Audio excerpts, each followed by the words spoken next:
Hello students, आज का जो हमारा टॉपिक है वो है मेजरमेंट ऑफ सेंट्रल टेंडेंसी, केंद्रीय प्रवृत्ति का मापन।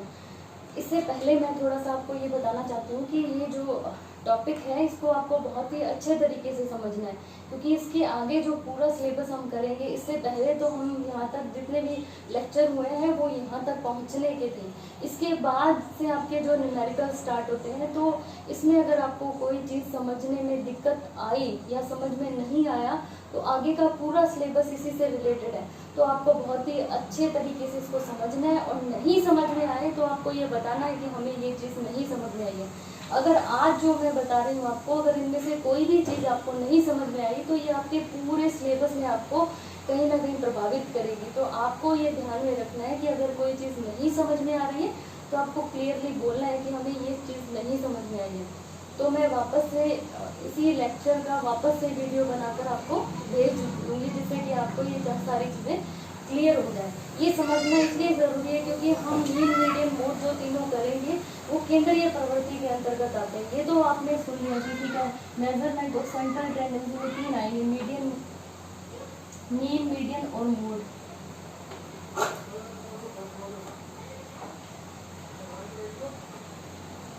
लेकिन उससे पहले ये समझना होगा कि इसके अंदर ये 3 चीज़ें क्यों आती है। इसके अलावा भी है, इसके अंदर जो हार्मोनिक मीन बीसी में आता है, 5-6 चीज़ें जो इसमें आती है, लेकिन आपके सिलेबस में मीन, मीडियन और मोड तीनों चीज़ें हैं। उससे पहले आपको ये समझना होगा कि आखिर सेंट्रल टेंडेंसी है क्या, केंद्रीय प्रवृत्ति का क्या मतलब होता है। तो केंद्रीय प्रवृत्ति का मतलब ये होता है कि हमें एक सेंट्रल वैल्यू मिल जाए, एक ऐसा आंकड़ा मिल जाए जिसके आधार पर हम सभी लोगों के बारे में बात कर सकें, या सभी डेटा जो हमारे पास है उनके बारे में हम कोई निष्कर्ष पर पहुंच सकें या कोई डिसीजन ले सकें। स्टेटिस्टिक्स में सबसे बड़ा होता है कि हमें डिसाइड करना होता है, हमें डिसीजन लेना होता है। तो ये डिसीजन किसके बेस पे लिया जाता है? जब तक हमें कोई सेंट्रल वैल्यू या कोई एक डेटा नहीं मिल जाता तब तक हम कोई भी डिसीजन नहीं ले सकते हैं। तो इसका मतलब होता है कि यहाँ जो सेंट्रल टेंडेंसी है वो हमारी हेल्प करेगी ये एक डिसीजन लेने के लिए। कैसे? मान लीजिए हमारी क्लास में जो बच्चे हैं उनके एग्ज़ाम में अगर मैं पूछूं कि लास्ट ईयर आपका जो फर्स्ट ईयर में आपके साइकोलॉजी में मार्क्स आए थे वो कितने आए थे, तो किसी के आए 40, किसी के 30, किसी के 35, किसी के 38, किसी के 50, किसी के 75, किसी के 79, किसी के 80, किसी के 82, किसी के 85, 90, 12, 14, 20, 51। ये मान लीजिए मेरी क्लास में 50 स्टूडेंट है, ये 50 स्टूडेंट का मैंने लिख दिया, ठीक है। मान लीजिए ये 50 है, ये शायद 50 नहीं होंगे, लेकिन आप मान लीजिए कि 50 स्टूडेंट्स के डेटा हैं जिनके ये मार्क्स हैं, या इन 50 बच्चों के ये मार्क्स आए हैं। अब मुझसे कोई ये पूछे कि बताइए मैम, आपकी क्लास में बच्चे इंटेलिजेंट हैं या डल हैं, कि वो पढ़ाई में अच्छे हैं या पढ़ाई में अच्छे नहीं हैं, तो मैं क्या बोलूँ? मुझे ये कहना चाहिए कि नहीं नहीं, मेरी क्लास में तो पढ़ाई में बच्चे बहुत अच्छे हैं, बहुत ब्रिलियंट है, किसी के 100 में से 95 भी मार्क्स आए हैं, तो ठीक है, मैंने बोल दिया कि मेरी क्लास में बच्चे बहुत इंटेलिजेंट हैं। अब ये इंटेलिजेंट है, इसके बारे में मैं क्या कहूँ, इसके बारे में मैं क्या कहूँ, इसके बारे में मैं क्या कहूँ, इसके बारे में मैं क्या कहूँ? कहने का मतलब ये जो मैंने बोला है कि मेरी क्लास में सभी बच्चे इंटेलिजेंट हैं, ये मैंने गलत बोला है। अगर मान लीजिए मैं ये कह दूँ नहीं नहीं, मेरी क्लास में तो सभी बच्चे डल हैं, तो इनके बारे में मैं क्या कहूँ? इनके बारे में जो इतने अच्छे मार्क्स लेकर आए हैं, तो मतलब अगर मैं ये कहूँ कि मेरी क्लास में सभी बच्चे इंटेलिजेंट हैं तो भी गलत है, मैं कहूँ कि मेरी क्लास में सभी बच्चे डल हैं तो भी गलत है। तो क्या किया जाता है कि यहाँ पर हमें ये जो सेंट्रल टेंडेंसी है हमें एक वैल्यू दे देती है। उस वैल्यू के बेस पे हम कह सकते हैं कि नहीं, हमारी क्लास में बच्चे हैं जो वो कुछ इंटेलिजेंट हैं, कुछ डल भी हैं। वो क्यों कह सकते हैं? क्योंकि हमें एक सेंट्रल वैल्यू मिल जाती है। जैसे मेन में हमें ये पता लग गया कि ये जो 50 बच्चे उनका एवरेज 58 या 60 या 65 है मान लीजिए, तो उस 65 है, तो उस 65 के आसपास हम बच्चों के बारे में बात कर सकते हैं कि ये एवरेज इतना है, मीन इतना है, मीडियन इतना है, मोड इतना। तीनों जो है वो हमें एक ही चीज़ बताती है। मीडियन है तो भी हमें क्या बताता है मीडियन, कि ये बच्चों के मार्क्स हैं या ये डेटा है।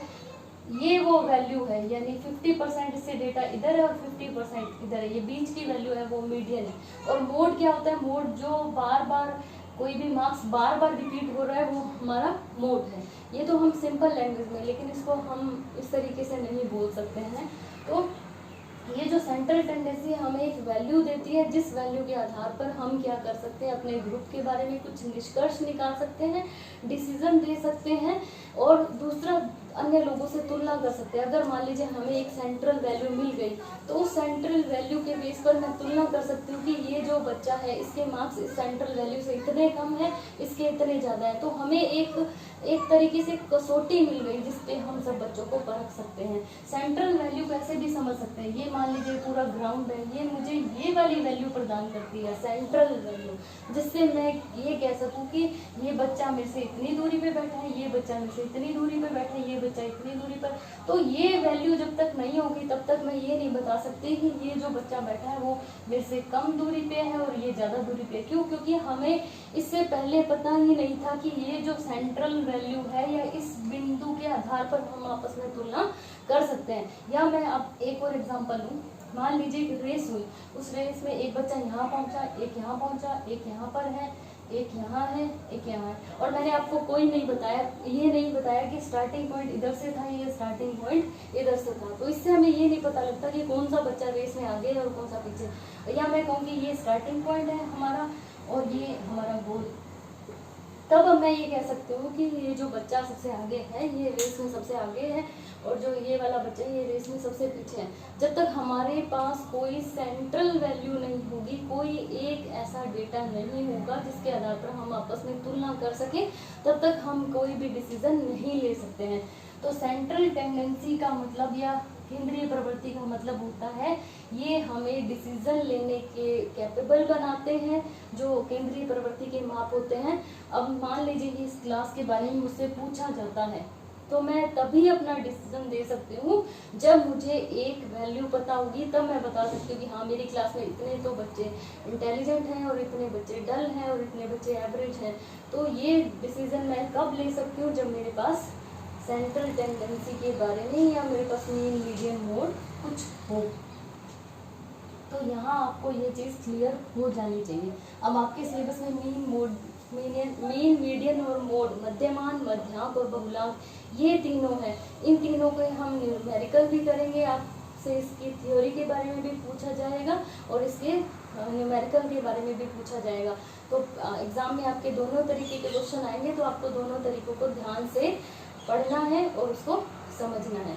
अब हालांकि हम मीन मीडियन मोड स्टार्ट करेंगे, लेकिन उससे पहले मैं थोड़ा सा और आपको रिवीजन करवाना चाहती हूँ जो पहले भी हमने देखा था। इससे पहले मैंने आपको डेटा के बारे में बताया था कि दो तरीके के डेटा होते हैं, एक होते हैं डिस्क्रीट सीरीज होती है, एक कंटिन्यूअस सीरीज होती है। वो क्वालिटेटिव और क्वांटिटेटिव आप एक बार से फिर से उस लेक्चर को सुन लेना। लेकिन यहाँ पर मैं आपको क्या बता रही हूँ कि जो सीरीज होती है वो तीन तरीके की होती है। जब हम कोई भी क्वेश्चन करेंगे मीन मीडियन मोड, तो हमें इन तीन सीरीज में से कोई एक सीरीज मिलेगी और सीरीज के आधार पर तीनों के निकालने के फॉर्मूले भी अलग होंगे और तीनों को निकालने के तरीके भी अलग होंगे। अब मान लीजिए इंडिविजुअल सीरीज का मतलब होता है 10, 15, 17, 19, 5, 4। ये मैंने मान लीजिए ये 6 बच्चों के मार्क्स हैं, ठीक है। मैंने इन 6 बच्चों के मार्क्स को लिख दिया। अब ये मार्क्स एक बच्चे के, मान लीजिए उस बच्चे का नाम मोहन है, ये सोहन, ये रुचि, ये सबके क्या है इंडिविजुअल मार्क्स हैं। तो इसको इंडिविजुअल सीरीज कहा जाता है। इस सीरीज में भी हमें मिलेंगे क्वेश्चन और डिस्क्रीट सीरीज में भी मिलेंगे और कंटिन्यूअस सीरीज में भी मिलेंगे। तो ये होती है इंडिविजुअल सीरीज। इसको हम अनग्रुप डेटा भी कहेंगे। आगे जब हम सवाल करेंगे तो हम बार बार यही करेंगे कि अनग्रुप डेटा से मीन निकालो और ग्रुप डेटा से मीन निकालो, और इसको कहेंगे हम ग्रुप डेटा और इसको कहेंगे सेमी ग्रुप डेटा, ठीक है। ये हो गया आपका अव्यवस्थित, अर्धव्यवस्थित और व्यवस्थित डेटा, ठीक है। व्यवस्थित आंकड़े जो हैं, तो आपको जब भी सवाल करने के लिए मिलेंगे, न्यूमेरिकल करने के लिए मिलेंगे, तो इन तीनों सीरीज में से मिलेंगे। तो इन सीरीज को आपको बहुत ध्यान से समझना है। अब डिस्क्रीट सीरीज क्या होती है? डिस्क्रीट का मतलब होता है कि मान लीजिए 50 बच्चों के मार्क्स थे, ठीक है। अब मैं 50 बच्चों के ही हाल लिखूँ तो ये बहुत मुश्किल होगा। तो हमने क्या किया, इस 50 की जगह हमने एक एक वैल्यू को लिख लिया। जैसे मान लीजिए पहले हमने 10 को लिख लिया, फिर 15 को लिख दिया, जैसे जैसे मार्क्स आए हैं आपके, शुरू से लिखेंगे हम, ठीक है। जैसे सबसे छोटे जो सबसे कम मार्क्स है 4 है, फिर 5 है, फिर 10 है, फिर 15 है, फिर 17। ये तो मान लीजिए मैंने आपको 6 ही बच्चों के बताए। यही मार्क्स अगर 50 बच्चों के होते तो कैसे होते। तो मैं क्या कर लेती, अब इनको हम डिस्क्रीट सीरीज में लिख लेंगे। डिस्क्रीट सीरीज का मतलब 4 नंबर आने वाले बच्चों की संख्या 10 है तो हमने 10 लिख लिया। 5 नंबर आने वाले बच्चों की संख्या 4 है तो हमने 4 लिख लिया। 10 नंबर आने वाले बच्चों की संख्या 15 है। तो ये क्या हुआ, थोड़ा सा जगह की कमी, जगह हमें कम लगी और हमने थोड़ी सी जगह में ही बड़े सारे डेटा को लिख लिया। तो इसको डिस्क्रीट सीरीज कहा जाता है। मतलब 4 ऐसे स्टूडेंट हैं या 4 ऐसे बच्चे हैं जिनके 10-10 मार्क्स आए। अब इनको मैं ऐसे लिखती, 1 बार 2 बार 3 बार और 4 बार 10-10 लिख लिया। फिर 5 नंबर 4 नंबर 10 बच्चों के आए तो मैंने 4 को क्या किया, 10 बार लिखूंगी मैं, ठीक है। कितनी बार हो गए, 2 3 4 5 6 7 8 9 10, ठीक है। फिर 5 4 बार आए, 5 5 5 5। इस तरीके से डेटा को लिखने से अच्छा है कि हम उसको डिस्क्रीट सीरीज में लिख लें, जिसमें हम क्या कर देते हैं कि इतने नंबर लाने वाले बच्चे इतने हैं, इतने नंबर लाने वाले बच्चे इतने हैं। तो इस सीरीज को हम सेमी ग्रुप सीरीज कहते हैं और इस सीरीज के लिए भी अलग तरीके से मीन मीडियन मोड अलग तरीके से निकलेंगे। उसके बाद नेक्स्ट आता है कंटिन्यूस सीरीज, जिसमें मैंने आपको क्लास इंटरवल और फ्रीक्वेंसी के बारे में बताया। जैसे हम क्लास इंटरवल 5 से 10 के बीच में लेंगे, फिर 10 से 15 के बीच में ले लिया, 15 से 20 के बीच में ले लिया, 20 से 25 के बीच में ले लिया, 25 से 30 के बीच में ले लिया। तो ये कंटिन्यूस सीरीज है। 5 से 10 के बीच में मार्क्स लाने वाले बच्चों की संख्या 15 है, 10 है, 4 है, 9 है, 8 है। इस तरीके से हम लिख लेते हैं। तो ये कंटिन्यूस सीरीज होती है और इसको हम क्या कहते हैं, ग्रुप डेटा। तो आपको जो न्यूमेरिकल मिलेंगे वो ऐसे मिलेंगे कि ग्रुप डेटा से मीन निकालो, सेमी ग्रुप डेटा से मीन निकालो, अनग्रुप डेटा से मीन निकालो। तो ये एग्ज़ाम में आने के चांसेस नहीं होते, बहुत कम चांसेस होते हैं। इसको भी एग्ज़ाम में आने के चांसेस बहुत कम होते हैं। जो एग्ज़ाम में आपके आएंगे न्यूमेरिकल वो इस तरीके से आते हैं, लेकिन इस तरीके से पहले आपको इन तरीकों को समझना बहुत ज़रूरी है। इसलिए मैं आपको बार बार कह रही हूँ कि ये कुछ चीज़ें आपको टिप्स पे होनी चाहिए कि इंडिविजुअल सीरीज़ क्या होती है, डिस्क्रीट सीरीज़ क्या होती है, कंटिन्यूस सीरीज़ क्या होती है। उसके अलावा आपको ये भी देखना है कि एक्सक्लूसिव सीरीज़ क्या है, जो मैंने उस दिन बताई थी आपको। इंक्लूसिव सीरीज़ क्या होती है और प्योर सीरीज़ क्या होती है। ये तीनों भी आप आज रिवाइज करेंगे और पीछे वाले लेक्चर को देखेंगे, नहीं तो हम कल वापस से इस पर बात करेंगे। अगले लेक्चर में हम मीन निकालना या मध्यमान निकालना सीखेंगे। Thank you.